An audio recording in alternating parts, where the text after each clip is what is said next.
गांधी जी गोलमेज conference London से वापस लौटे तब तक देश में अंग्रेजों की दमन नीति पूरी तरह शुरू हो चुकी थी। उस समय के वायसराय लॉर्ड विलिंगडन ने कांग्रेस से लड़ाई की पूरी तैयारी कर ली थी। देश में जगह जगह विरोधों और आंदोलनों का सिलसिला शुरू हो चुका था। सीमा प्रांत में पठानों के बीच कांग्रेस के बढ़ते हुए प्रचार से अंग्रेज सरकार के कान खड़े हो गए। पठानों के नेता खान अब्दुल गफ्फार खां को सीमा प्रांत के चीफ कमिश्नर के दरबार में तलब किया गया, पर वो गए नहीं। खान अब्दुल गफ्फार खां फख्रे अफगान, फख्रे पठान, गांधी सरहद आदि नामों से बुलाए जाते थे। खान अब्दुल गफ्फार खां उस समय सीमा प्रांत की एक ऐसी हस्ती थे जिन्होंने अपने कार्य और निष्ठा के बल पर आश्चर्यजनक लोकप्रियता प्राप्त कर ली थी। सीमा प्रांत के उत्मंजाई में खान बहराम खां के घर जन्मे अब्दुल गफ्फार खां को बचपन से यही सिखाया जा रहा था कि उन्हें अंग्रेज पलटन में भर्ती होना है। वैसे खान बहराम खां ने मुल्ला मौलवियों के विरोध के बावजूद अपने बड़े बेटे को अंग्रेजी तालीम दिलाकर एडिनबरा में डॉक्टरी की पढ़ाई के लिए तैयार किया था। जाहिर है उन्होंने छोटे बेटे गफ्फार खां को भी मिशन स्कूल में पढ़ाया। युवा अब्दुल गफ्फार खां अभी अंग्रेजों की पलटन में अफसर बनने का सपना ही देख रहे थे कि एक दिन वो घटना घटी जिसने उनके जीवन की धारा बदल दी। युवा गफ्फार अपने एक दोस्त के साथ कस्सा कहानी बाजार में खड़े थे। गफ्फार का वो दोस्त अंग्रेजों की घुड़सवार टुकड़ी में अफसर था। तभी एक अंग्रेज फौजी वहां आया। उसने आते ही गफ्फार के दोस्त को फटकार लगाई। तो तुम भी अंग्रेज बनना चाहते हो? कारण ये था कि गफ्फार का वो दोस्त नंगे सिर था और उसने अंग्रेजों जैसे बाल संवार रखे थे। अंग्रेज अफसर की डांट सुनकर गफ्फार के दोस्त का चेहरा पीला पड़ गया। बस अपमान का घूंट पीकर रह गया। किंतु गफ्फार का दिल विद्रोह कर उठा। आखिर इन अंग्रेजों ने हमें समझ कर रखा है। फिर तो खान अब्दुल गफ्फार खां के जीवन की राह ही बदल गई। उन्होंने सरहदी सूबे में शिक्षा का प्रचार किया, हिजरत आंदोलन में शिरकत की, पख्तून पत्र का प्रकाशन शुरू किया, रॉलेट एक्ट और जलियांवाला हत्याकांड का विरोध किया। उन्होंने खुदाई खिदमतगारों का एक ऐसा संगठन तैयार किया जो गांधी जी की अहिंसा और उनके रचनात्मक कार्यक्रमों को मानता था। खान अब्दुल गफ्फार खां हिंदुस्तान की आजादी के ढांचे के अंदर अपने सीमा प्रांतीय लोगों के लिए भी आजादी चाहते थे। इसके लिए उन्होंने गांधी जी के बताए रास्ते को चुना था। नेहरू जी ने ठीक ही लिखा है। यह ताज्जुब की बात है कि इस पठान ने अहिंसा को हम में से कई लोगों की तुलना में कहीं ज्यादा कैसे मान लिया था। उनकी प्रेरणा से सीमा प्रांत के बहादुर पठानों ने अपने आप पर काबू और जब्त रखने की जो मिसाल पेश की थी वो विलक्षण थी। देश के दूसरे हिस्सों में अंग्रेज शासक किसानों पर जुल्म कर रहे थे और उनसे कहीं ज्यादा लगान वसूल कर रहे थे। इस कारण जगह जगह किसान आंदोलन भड़क उठा था। संयुक्त प्रांत में जवाहरलाल नेहरू, शेरवानी और पुरुषोत्तम दास टंडन किसानों की समस्याओं को लेकर आंदोलन चला रहे थे। पुरुषोत्तम दास टंडन विद्यार्थी जीवन से ही देशभक्ति की धारा में शामिल हो गए थे। सन 1899 में कांग्रेस के लखनऊ अधिवेशन में उन्होंने स्वयं सेवक का काम किया था। फिर 1906 में कांग्रेस के कलकत्ता अधिवेशन में प्रतिनिधि के रूप में शामिल हुए थे। महात्मा गांधी के सच्चे अनुयायी होने के कारण टंडन जी का कार्यक्षेत्र केवल राजनीति ही नहीं था, वो सामाजिक और साहित्यिक कार्यों में भी गहरी दिलचस्पी रखते थे। सन 1918 में उन्होंने प्रयाग में हिंदी विद्यापीठ की स्थापना की थी। इलाहाबाद से प्रकाशित अभ्युदय पत्र के अवैतनिक संपादक भी रहे। सन 1930 में उन्होंने केंद्रीय किसान संघ की स्थापना की। किसानों की हालत उन दिनों इतनी खराब थी कि वो लगान की कम से कम राशि देने में भी असमर्थ थे। नेहरू जी के साथ जब टंडन जी ने किसान आंदोलन को तेजी से बढ़ाया तो उन्हें गिरफ्तार कर लिया गया। उधर गुजरात के बारदोली में भी किसानों पर जुल्म हो रहे थे। बारदोली में हो रहे अत्याचारों की जांच के लिए सरकार ने एक समिति बनाई, जिसमें सरदार पटेल और भूलाभाई देसाई को भी रखा गया। किंतु इस समिति के अंग्रेज सदस्यों ने पटेल और देसाई की एक न चलने दी। जांच समिति सिर्फ दिखावा बनकर रह गई। सरकार का किसानों के साथ सख्ती का बर्ताव बना रहा। इस बीच क्रांतिकारी दल भी बड़ी तेजी से सक्रिय था। बंगाल में इन क्रांतिकारियों का बहुत जोर था।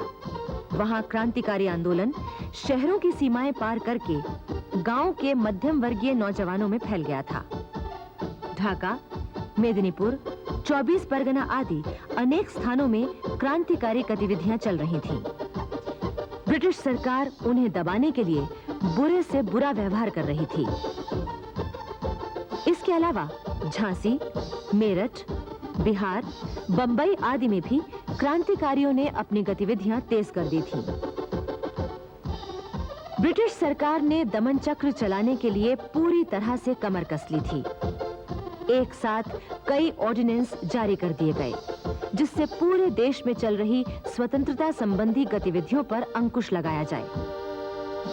उस समय के राजनीति विशेषज्ञ जानते थे कि लॉर्ड इरविन की तुलना में लॉर्ड विलिंगडन ज्यादा सख्त और निर्दयी व्यक्ति था। लंदन का गोलमेज सम्मेलन सिर्फ दिखावा है, ये वो अच्छी तरह से जानता था। इसलिए अब वो भारतवासियों को इस तरह कुचल देना चाहता था कि वो दोबारा सिर न उठा सकें। किंतु भारतवासियों के दिल में स्वतंत्रता का तूफान पूरी तरह उमड़ रहा था।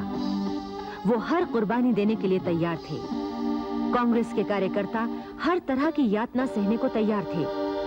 क्या शहर, क्या गांव, सभी जगह आंदोलन जोर पकड़ रहे थे। जवाहरलाल नेहरू और शेरवानी जब गांधी जी से मिलने बंबई जा रहे थे, तो उन्हें रास्ते में ही गिरफ्तार कर लिया गया। इलाहाबाद में पुरुषोत्तम दास टंडन को पहले ही गिरफ्तार किया जा चुका था। देश के बिगड़ते हालात देखकर गांधी जी ने भारत लौटते ही वायसराय लॉर्ड विलिंगडन को तार भेजकर मुलाकात का समय मांगा। किंतु लॉर्ड विलिंगडन ने साफ तौर पर कह दिया कि बंगाल, सीमा प्रांत, संयुक्त प्रांत आदि में दमन के लिए जो ऑर्डिनेंस जारी किए गए हैं, उन पर कोई बात नहीं हो सकती। गांधी जी ने दूसरा तार भेजा कि इन्हीं मुद्दों पर बात करना अनिवार्य है। किंतु लॉर्ड विलिंगडन ने इस बार कोई उत्तर नहीं दिया। 4 जनवरी 1932 को महात्मा गांधी और सरदार पटेल को गिरफ्तार करके पूना के यरवदा जेल भेज दिया गया। सुभाष चंद्र बोस बंगाल जा रहे थे, उन्हें भी रास्ते में गिरफ्तार कर लिया गया। गांधी जी ने एक बार फिर सविनय अवज्ञा आंदोलन आरंभ करने की घोषणा कर दी थी। इस पर ब्रिटिश सरकार ने कांग्रेस को गैर कानूनी संस्था करार दे दिया। सारे देश में कांग्रेस के दफ्तरों पर छापे मारे गए, वहां सरकारी ताले डाल दिए गए और कागज, फाइलें, रुपया पैसा सब जब्त कर लिए गए। कांग्रेस के हजारों कार्यकर्ता, उनके संबंधी, शुभचिंतक तक गिरफ्तार करके जेलों में डाल दिए गए। ऐसे कानून बनाए गए कि किसी को संदेह के आधार पर जेल में डाला जा सकता था। किंतु आश्चर्य तो यह है कि उस समय लोगों के दिल से डर निकल चुका था। शारीरिक यातनाओं की उन्हें परवाह नहीं थी और मौत को वो गले लगाने को तैयार थे। जवाहरलाल नेहरू को गिरफ्तारी के बाद नैनी जेल में रखा गया था। उस समय उनकी पत्नी कमला नेहरू बंबई में बीमार थीं। किंतु नेहरू जी की मां और दोनों बड़ी बहनें बड़े उत्साह के साथ आंदोलन में कूद पड़ी थीं और उन्हें 1-1 साल की सजा देकर जेल भेज दिया गया था। उधर यरवदा जेल में सरदार पटेल ने गांधी जी की बहुत सेवा की। तभी गांधी जी ने कहा था, मैंने सरदार पटेल में तो मां के गुणों के दर्शन किए। अप्रैल 1932 में दिल्ली में कांग्रेस का अधिवेशन होने वाला था। ब्रिटिश सरकार चाहती थी कि यह अधिवेशन न हो, इसलिए देश भर से आ रहे प्रतिनिधियों के दिल्ली पहुंचने में बाधाएं उत्पन्न की गईं। देश के अधिकांश नेता इस समय जेल में थे, फिर भी कोई 500 प्रतिनिधि दिल्ली पहुंच चुके थे। इस दिल्ली अधिवेशन की अध्यक्षता मदन मोहन मालवीय करने वाले थे। वो कांग्रेस के उन निर्माताओं में से थे जिन्होंने दूसरे अधिवेशन से लेकर अपनी अंतिम सांस तक स्वराज्य के लिए कठोर तप किया। मालवीय जी हिंदी, संस्कृत और अंग्रेजी में धारा प्रवाह व्याख्यान देते थे। रॉलेट एक्ट के खिलाफ उन्होंने 4.5 घंटे तक और अपराध निर्मोचन के बिल पर 5 घंटे तक निरंतर व्याख्यान दिया था। मालवीय जी जहां राजनीति में सक्रिय थे, वहीं उन्होंने हिंदी के उत्थान और पत्रकारिता के विकास के लिए भी अभूतपूर्व कार्य किए थे। हिंदी साहित्य सम्मेलन के प्रथम अधिवेशन में सन 1910 में उन्होंने भविष्यवाणी की थी कि एक दिन ये भाषा राष्ट्रभाषा हो सकेगी। फिर सन 1919 में सम्मेलन के बंबई अधिवेशन में अध्यक्षीय पद से उन्होंने कहा था, हिंदी उर्दू का प्रश्न धर्म का नहीं, राष्ट्रीयता का प्रश्न है। साहित्य और देश की उन्नति अपने देश की भाषा से ही हो सकती है। एनी बेसेंट के शब्दों में, राजनीति के क्षेत्र में मालवीय जी विभिन्न मतों के बीच भारतीय एकता की मूर्ति के रूप में थे। हिंदू, मुसलमानों एवं अन्य मतों में सामंजस्य स्थापित करने में मालवीय जी की बड़ी महत्वपूर्ण भूमिका रही है। वाराणसी के हिंदू विश्वविद्यालय के संस्थापक पंडित मदन मोहन मालवीय जी की प्रेरणा से ही ये विश्वविद्यालय शिक्षा का बड़ा केंद्र बना। वो सन 1909 और 1918 में कांग्रेस अधिवेशनों की अध्यक्षता कर चुके थे, किंतु सन 1932 में जब उन्हें अध्यक्षता करनी थी तो ब्रिटिश सरकार ने उन्हें पहले ही गिरफ्तार कर लिया। नेहरू जी ने मेरी कहानी में मालवीय जी के व्यक्तित्व के बारे में लिखा है, वो बड़े खुश मिजाज साथी थे, जीवनी शक्ति से भरे पूरे और हर बात में एक युवक की तरह दिलचस्पी लेने वाले। उन्हें किसी दूसरी जेल से नैनी भेजा गया था। हालांकि वो हमसे अलग दूसरी बैरक में रखे गए थे, लेकिन हम रोज उनसे मिलते थे और शायद बाहर की बनिस्बत वहां मैं उनसे अधिक परिचय कर पाया।